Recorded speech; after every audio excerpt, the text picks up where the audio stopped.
2023 সালের ফেব্রুয়ারি মাসের শেষের দিকে সরকার যখন এই ঘোষণাটা দেয় যে হ্যাঁ ভিজিটররাও চাইলে ওয়ার্ক পারমিটের জন্য আবেদন করতে পারবে, ইফ, তারা কিন্তু শর্ত বলে দিয়েছে। এখন শর্তটা কি? আপনাকে হয় জব অফার ম্যানেজ করতে হবে, সেটা এলএমআই সহ হতে পারে, এলএমআই এক্সামটেড হলে এলএমআই এক্সামটেড হতে পারে। এখন একটা জিনিস বুঝতে হবে, সরকার যখন এই ঘোষণাটা দেয় তারও কিছু কিন্তু প্রি হিস্টোরিক কনটেক্সট আছে, তারও কিছু কিন্তু ঐতিহাসিক কনটেক্সট আছে। সেই ঐতিহাসিক কনটেক্সটটা কি?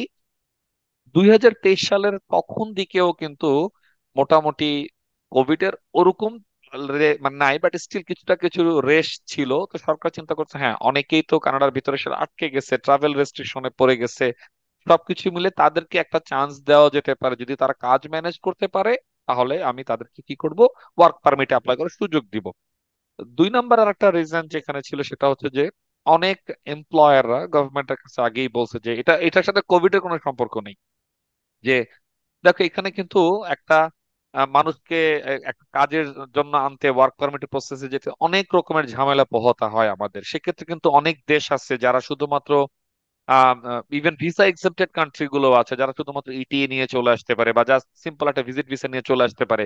সো হাউ অ্যাবাউট যদি তারা এখানে এসে কাজ খুঁজে পায়, যদি আমরা ইন্টারভিউ নিয়ে দেখতে পারি যে হ্যাঁ তারা ঠিক আছে, তাহলে কি তাদের জন্য কিছু করা যায় কিনা। তো সেখান থেকেও কিন্তু গভর্নমেন্ট একটা মোটিভ কাজ করছে যে হ্যাঁ ঠিক আছে, কেউ যদি ভিজিট ভিসা ঘুরতে আসে, সে যদি তোমার অফিসে ইন্টারভিউ দিয়ে এসে যদি তোমারও ভালো লাগে আর তারও যদি ভালো লাগছে, okay we can talk about the work permit. এখন বিষয়টা হচ্ছে ব্যাকগ্রাউন্ড গুলো হচ্ছে এই দুটো জিনিস, কিন্তু সেখান থেকে আমরা ধরে নিছি এবার ডেকে ডেকে বাংলাদেশ থেকে হোক পুরো পৃথিবী থেকে আমরা ভিজিট ভিসায় ঢুকাবো মানুষজন। সেখান থেকে আমরা অনেকটা ওই যে মানে আরব্য রজনীর গল্পের আলাউদ্দিনের চেরাগের গল্প আমরা শুনছি না, যে মানে পুরানো প্রদীপ দাও আর নতুন প্রদীপ নাও, ওই টাইপের একটা গল্প যেন, যে হ্যাঁ সেই তোমরা ভিজিট ভিসা ফেরত দিবা আর আমি তোমাকে অন্যতে ওয়ার্ক পারমিট দিয়ে দিব। বিষয়টা কিন্তু মোটেই তা নয়, মোটেই তা নয়, ঠিক আছে না? তার মানে দেখেন, আপনি যখন গভর্নমেন্টকে দোষ দিচ্ছেন, কিভাবে আপনি দোষ দিবেন? গভর্নমেন্ট তো ক্লিয়ার করে শর্ত বলেই দিছে যে এই শর্ত সাপেক্ষে আমি তোমাকে ওয়ার্ক পারমিট অ্যাপ্লাই করতে দেবো। তো গভর্নমেন্টকে আপনি দোষ দেওয়ার কোনো সুযোগই রাখতেছেন না। রাদার গভর্নমেন্ট ভালো একটা মানে মানে মনোভাব নিয়ে বা একটা উদ্দেশ্য নিয়ে এই সুযোগটা তৈরি করছে, একটা এক্সাম্পশন তৈরি করছে, সেটাকে কিন্তু মানুষজন কি করতেছে, অ্যাবিউজ করতেছে। আচ্ছা এবার আসেন, যেটা আমি আপনাকে বলছিলাম যে কে কি বললো সেটা না, আপনি আপনাকে কখনো জাজ করছেন কিনা। আচ্ছা গভর্নমেন্ট বলছে কি কাজের জবের অফার ম্যানেজ করতে পারলে সে আপনাকে ওয়ার্ক পারমিটে অ্যাপ্লাই করার সুযোগ দেবে। কিন্তু আপনাকে বুঝতে হবে কি কাজ আপনি জানেন, আপনি কি কাজ করতে চান সেটা তো আপনাকে নিজেকে একটু যাচাই বাছাই করতে হবে। সরি টু সে আমাদের ভিতরে অনেকেই আছে আমরা শুদ্ধ মতো বাংলাই বলতে পারি না।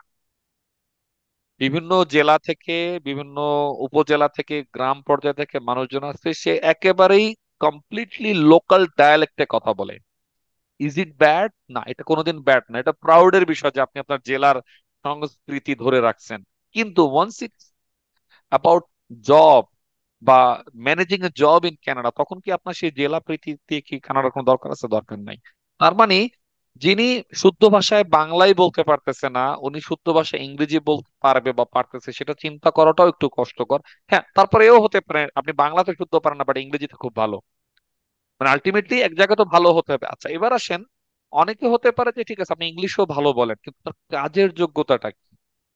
আমি দোকানে দোকানে যে ঘুরে ঘুরে ঘুরে বেড়ালাম, সেটা পিজার দোকান হতে পারে, একটা গ্রোসারি স্টোর হতে পারে, একটা গ্যাস স্টেশন হতে পারে, ভাই তোমার কাছে কাজ আছে, আমাকে একটা কাজ দাও। সরকার তো এলএমআই এর প্রসেসটা কেন রাখছে? Labour market impact impact assessment এই পুরো প্রসেসটা রাখছে যে হ্যাঁ ক্যানাডিয়ান কোন রেসিডেন্ট বা ক্যানাডিয়ান কোন সিটিজেন যেই কাজটা করতে পারতেছে না সেটা বাইরের কেউ করতে যদি পারে তাহলে আমরা তাকে জব দিতে রাজি আছি। কিন্তু এই গ্যাস স্টেশনের কাজ, এই পিজা দোকানের কাজ, এই টিম হোটেলের কাজ, এটার জন্য তো ভাই বাইরে থেকে লোক আনা দরকার নেই। এখানে ভুরি ভুরি লোক আছে কাজগুলো করার জন্য, তাই না? তার মানে আমি যখন বাংলাদেশ থেকে আসলাম বা আসতে চাচ্ছি, আমি কিন্তু এই ব্যাকগ্রাউন্ড ওয়ার্ক গুলো একদম করি নাই, একদম করি নাই, ঠিক আছে?